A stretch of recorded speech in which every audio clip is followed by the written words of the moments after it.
Brigade parade গ্রাউন্ডে শপথ গ্রহণ আজ। অনুষ্ঠানে যোগ দেবেন নরেন্দ্র মোদী। কিছুক্ষণের মধ্যেই দেশে পৌঁছাবে যুক্তরাষ্ট্রে নিহত বৃষ্টির মরদেহবাহী বিমান। হত্যার শিকার 2 শিক্ষার্থীকে মরণোত্তর পিএইচডি ডিগ্রি প্রদান। হরমুজ প্রণালীতে উত্তেজনার মধ্যে ইরানের কাছে অন্তর্বর্তী চুক্তির প্রস্তাব। যুক্তরাষ্ট্রের যুদ্ধবিরতি ভেঙে সামরিক অভিযান চালাচ্ছে ওয়াশিংটন, অভিযোগ তেহরানের। লেবাননে ইসরায়েলি বিমান হামলায় নিহত অন্তত 31, আহত 15। হিজবুল্লাহ যোদ্ধাদের ঠেকাতে অভিযানের দাবি তেল আবিবের। পাল্টা ক্ষেপণাস্ত্র হামলা গোষ্ঠীটির। এবং যুদ্ধবিরতি লঙ্ঘন করে পাল্টাপাল্টি হামলার অভিযোগ রাশিয়া ইউক্রেনের। 3 দিন সব ধরনের সামরিক তৎপরতা বন্ধের ঘোষণা ট্রাম্পের, সম্মতি ক্রেমলিনের। ভারতের পশ্চিমবঙ্গের নতুন মুখ্যমন্ত্রী শুভেন্দু অধিকারী কলকাতায় নির্বাচিত প্রার্থীদের নিয়ে বৈঠকের পর সিদ্ধান্ত জানালেন কেন্দ্রীয় স্বরাষ্ট্রমন্ত্রী অমিত শাহ। ব্রিগেড প্যারেড গ্রাউন্ডে শপথ নেবে রাজ্যের নতুন সরকার। উপস্থিত থাকবেন প্রধানমন্ত্রী নরেন্দ্র মোদী সহ বিভিন্ন রাজ্যের মুখ্যমন্ত্রীরা। এদিকে মমতা বন্দ্যোপাধ্যায়কে রাজ্যপাল অব্যাহতি দেওয়ার পর তৃণমূল শিবিরে চলছে ক্ষোভ বিক্ষোভ। সুব্রত আচার্যের রিপোর্ট। পরিষদীয় দলনেতা নির্বাচিত হওয়ার পর বিজেপি নেতা শুভেন্দু অধিকারী রাজ্যপাল RN রবির সঙ্গে দেখা করে সরকার গঠনের আবেদন জানান। বিধানসভায় সরকার গঠনের প্রস্তাব দেন। শুক্রবার সন্ধ্যায় কলকাতার রাজ্যপালের দপ্তর লোকভবনে যান বিজেপির শীর্ষ নেতৃত্ব। প্রায় 1.5 ঘন্টা বৈঠক শেষে বেরিয়ে আসেন তারা।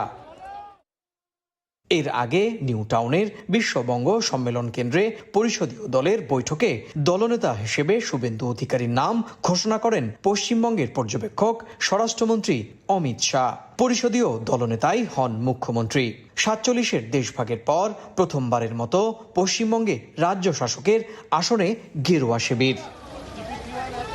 শনিবার ব্রিগেড প্যারেড গ্রাউন্ডে শপথ অনুষ্ঠানের আয়োজন করেছে প্রশাসন। ভারতের প্রধানমন্ত্রী নরেন্দ্র মোদী ছাড়াও বিজেপি শাসিত 19 রাজ্যের মুখ্যমন্ত্রীরাও থাকছেন অনুষ্ঠানে।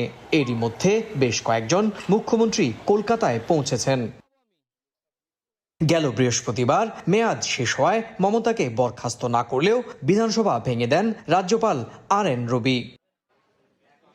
23 ও 29 এপ্রিল 2 দফায় পশ্চিমবঙ্গে বিধানসভা নির্বাচন অনুষ্ঠিত হয়। বিজেপি 207 আসন, তৃণমূল 80 আসন পায়। সরকার গঠনের জন্য প্রয়োজন ছিল 147 আসন। দক্ষিণাঞ্চলের রাজ্য তামিলনাড়ুতে সরকার গঠন নিয়ে নাটকীয়তার অবসান ঘটেনি। কংগ্রেস, স্থানীয় দল ভিসিকে এবং বামপন্থীদের 2 দলের সমর্থন নিয়ে সরকার গঠন করার কথা থালাপতি বিজয়ের দলের। তবে শেষ পর্যন্ত তামিলনাড়ুর রাজ্যপাল রাজেন্দ্র আলেরকার সন্তুষ্ট হননি। বিজয়কে সরকার গঠনের জন্য আমন্ত্রণ জানাননি তিনি। ইন্ডিয়ান ইউনিয়ন মুসলিম লীগ থেকে নির্বাচিত 2 বিধায়কের একজনের সমর্থন পাচ্ছেন বিজয়। এছাড়া স্থানীয় আরেক দল আম্মা মক্কল মুনেত্রা কাজাগাম থেকে নির্বাচিত একজন বিধায়কেরও সমর্থন তার পক্ষেই যাচ্ছে। বিজয় রাজ্যপালের কাছে যাওয়ার পর এই 2 দল থেকে চিঠি দিয়ে জানানো হয় তারা থালাপতি বিজয়কে সমর্থন করছে না। শিকার লিমন ও বৃষ্টির পরিবারের সহায়তায় $2 লাখ তহবিল সংগ্রহ হয়েছে। সাউথ ফ্লোরিডা বিশ্ববিদ্যালয়ের শিক্ষক ও ছাত্রছাত্রীরা জানান শিগগিরই তারা বাংলাদেশি 2 পিএইচডি শিক্ষার্থীর পরিবারের কাছে সমানভাবে এ অর্থ হস্তান্তর করবেন। যুক্তরাষ্ট্র থেকে হাসানুজ্জামান সাকির রিপোর্ট। গেল এপ্রিলে ইউনিভার্সিটি অফ সাউথ ফ্লোরিডার সাবেক ছাত্র মার্কিন নাগরিক হিশাম আবু গেরভের হাতে একই বিশ্ববিদ্যালয়ের বাংলাদেশি পিএইচডি শিক্ষার্থী জামিল আহমেদ লিমন ও নাহিদা সুলতানা বৃষ্টি নৃশংসভাবে খুন হলে হতবাক হয়ে পড়েন সবাই। নিহত লিমন ও বৃষ্টির পরিবারের সহায়তায় পাশে দাঁড়ান তাদের শিক্ষক ও সহপাঠীরা। শুরুতেই ইউএসএফ এর শিক্ষক কাই রেইন্স বিশ্ববিদ্যালয়ের ক্রেডিট ইউনিয়নের মাধ্যমে মার্কিন অলাভজনক সহায়তা প্রতিষ্ঠান গোফান্ডমিতে একটি অ্যাকাউন্ট খোলেন, যেখানে তাদের টার্গেট ছিল $2 লাখ। বাংলাদেশি শিক্ষার্থীরা জানিয়েছেন শুক্রবার পর্যন্ত এ তহবিলে লক্ষ্যমাত্রা অনুযায়ী অর্থ সংগৃহীত হয়েছে বাংলাদেশি মুদ্রায়, যা প্রায় $2.44 লাখ। খুবই শীঘ্রই আমাদের তাদের থেকে সেই ইনফরমেশন গুলো কালেক্ট হয়ে গেলে আমরা এই টাকাটা গোফান্ডমি যে টাকাটা উঠে রেখেছে সেটা বাংলাদেশে পৌঁছানোর দুই ফ্যামিলির মধ্যে সমভাগে ভাগ করে বাংলাদেশে পৌঁছানোর ব্যবস্থা করব। মানবিক এই সহায়তার উদ্যোক্তারা জানিয়েছেন লিমন ও বৃষ্টির পরিবারের সঙ্গে ইতিমধ্যে যোগাযোগ করেছেন তারা। তাদের পাঠানো আলাদা দুটি ব্যাংক অ্যাকাউন্টে সমানভাবে এই অর্থ ভাগ করে দেয়া হবে।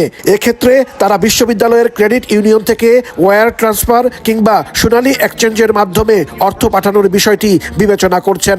Academic advisor at USF, Dr. Kai, has launched a fundraising campaign in collaboration with Bangladesh Student Association with the written consent from both of the families. এদিকে মেধাবী দুই শিক্ষার্থী লিমন ও বৃষ্টিকে মরণোত্তর পিএইচডি ডিগ্রি প্রদান করেছে সাউথ ফ্লোরিডা বিশ্ববিদ্যালয়। শুক্রবার শিক্ষা প্রতিষ্ঠানটির 138তম সমাবর্তনে বাংলাদেশ মিশনের প্রতিনিধির কাছে দুজনের ডিগ্রি তুলে দেয়া হয়।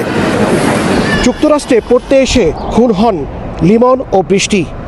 নির্মম এই হত্যাকাণ্ডের পর তাদের সহপাঠী, শিক্ষক এবং বিশ্ববিদ্যালয় কর্তৃপক্ষ যে ভূমিকা নিয়েছে তা বিরল, যা সবার প্রশংসা কুড়িয়েছে। এখন সবার প্রত্যাশা এবং চাওয়া একটাই, অভিযুক্ত হিসাবের দৃষ্টান্তমূলক শাস্তি।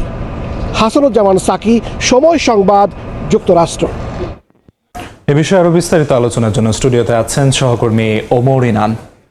ইনান, আপনাকে স্বাগতম। ধন্যবাদ। আমরা যেমনটি প্রতিবেদনে দেখছিলাম, যুক্তরাষ্ট্রে হত্যার শিকার হওয়া দুই শিক্ষার্থী লিমন এবং বৃষ্টির জন্য যে তহবিল গঠন করা হয়েছে সে বিষয়ে কথা হচ্ছিল, এবং আপনি জানেন আজকে কিছুক্ষণের মাঝেই আসলে বৃষ্টির মরদেহ দেশে এসে পৌঁছাবে। তো সবকিছু মিলিয়ে আন্তর্জাতিক সময় আরো থাকছে।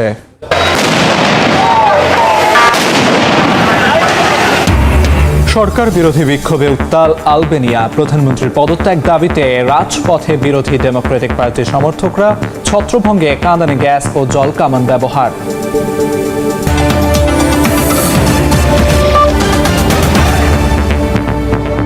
যুদ্ধবিরতি নিয়ে নতুন করে কূটনৈতিক তৎপরতা শুরু হলেও থামছে না যুক্তরাষ্ট্র ইরান উত্তেজনা। হরমুজ প্রণালীকে ঘিরে হামলা ও পাল্টা সামরিক অভিযানের মধ্যেই তেহরানের কাছে অন্তর্বর্তী চুক্তির প্রস্তাব পাঠিয়েছে ওয়াশিংটন। মার্কিন পররাষ্ট্রমন্ত্রী মার্কো রুবিও বলছেন ইরানের জবাবের অপেক্ষায় রয়েছে যুক্তরাষ্ট্র। অন্যদিকে তেহরানের অভিযোগ, যুদ্ধবিরতি ভেঙে আবারও সামরিক অভিযানে নেমেছে ওয়াশিংটন।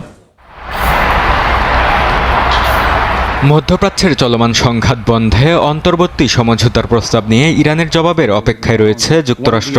ইতালি সফরে মার্কিন পররাষ্ট্রমন্ত্রী মার্কো রুবিও জানান, তেহরানের কাছ থেকে আনুষ্ঠানিক প্রতিক্রিয়া পাওয়ার আশা করছে ওয়াশিংটন। প্রস্তাবিত চুক্তির আওতায় অন্তত 60 দিনের যুদ্ধবিরতি এবং পরবর্তী সময়ে ইরানের পারমাণবিক কর্মসূচি সহ বিভিন্ন ইস্যুতে আলোচনা হওয়ার কথা রয়েছে।